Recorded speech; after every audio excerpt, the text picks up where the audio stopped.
Section 2. You will hear an admissions officer from a UK university talking to a group of postgraduate students in a university abroad about applying for a place at his university. First, you have some time to look at questions 11 to 15.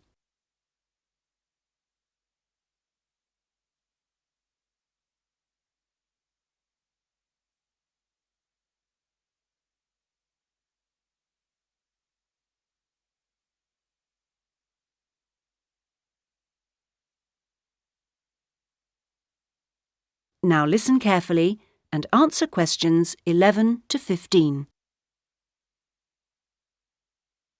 As I said earlier, there is, I think, at Rexford an excellent combination of physical and geographical advantages, as well as having a rural setting and still being close to central London. Something that will certainly be of interest to you is that Rexford is just 35 minutes from London Airport. At Rexford, we have a strong research capability. We came 7th out of 101 universities in last year's research assessment, carried out by a government body, and did particularly well in your particular subjects, engineering and science. Actually, we got a top research grade of 5 for engineering, geography and computer sciences. One further point, and I know from talking to you individually that a number of you may be looking for some experience in industry after the course, is that all our science and engineering research departments have unusually close relationships with industry in the area. Anyway, that's enough sales talk from me. I'll just take a sip of this coffee that's just arrived, thank you, and then I'll say something about what actually happens when you apply. Right. Now, if you do decide to make an application, what you do is send it directly to me in my department. I will then immediately send confirmation and the application process begins. And I'd like to say at this point that you shouldn't worry if this process doesn't work all that quickly. I mean, occasionally there are postal problems, but most often the hold-up is caused by references. The people you give as referees, shall we say, take their time to reply. Anyway, it's absolutely normal for this process to take 3 to 4 months.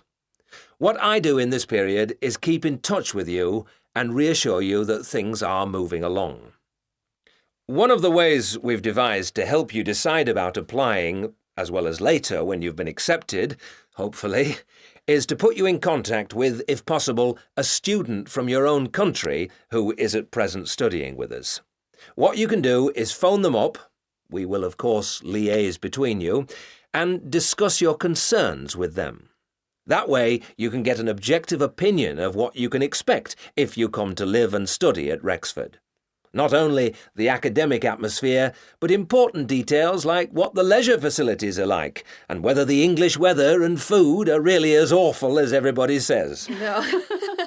If you decide you can face it, the contact can also help you just before you face it.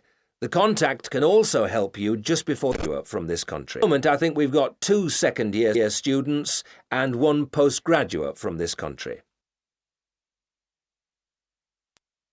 Before you hear the rest of the talk, you have some time to look at questions 16 to 20.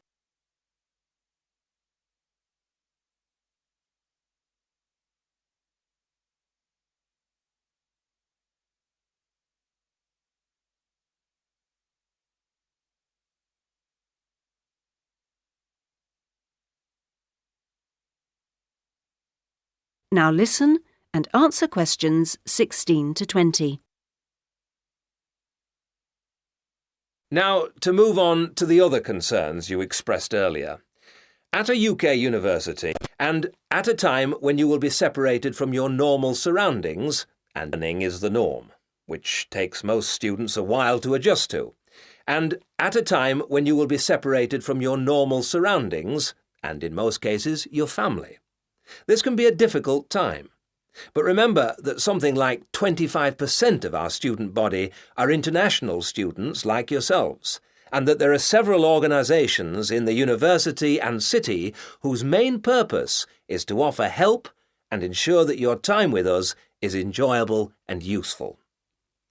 One or two of you touched on the subject of accommodation earlier, so I'll just add a few points.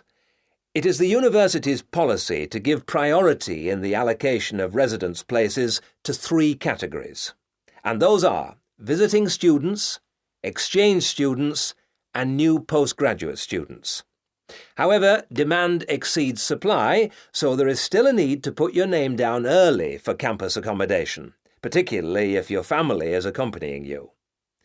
This means that the earlier you decide whether you want to study with us, and so get the procedure moving, the better it will be for everybody. Yes? What if you would prefer to live outside the university? If you're planning to live off campus, you've got to sort things out even earlier. As with everything in short supply, the good accommodation gets snapped up months before the beginning of term. In other words, if you're starting in October, you need to be thinking about it in June, or at the very latest July. So you do need to think very carefully about what you need, how much you can afford to pay well in advance. What you can't do is leave it until a few days before the start of term. The agencies in town are pretty good. It's just a matter of contacting them in good time. Of course, we have a full-time accommodation officer available to help all students. She'll get in touch with you when you're accepted.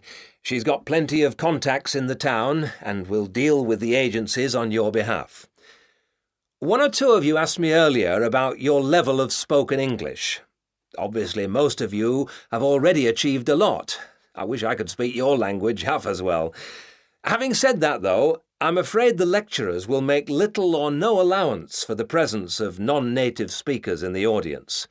So anything you can do to improve your spoken English, even beyond the pretty high levels most of you have already reached, will help make your stay with us that bit more fun for you.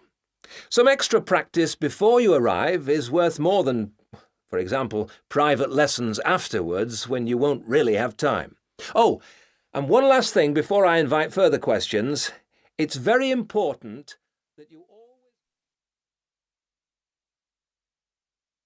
That is the end of section 2. You now have half a minute to check your answers.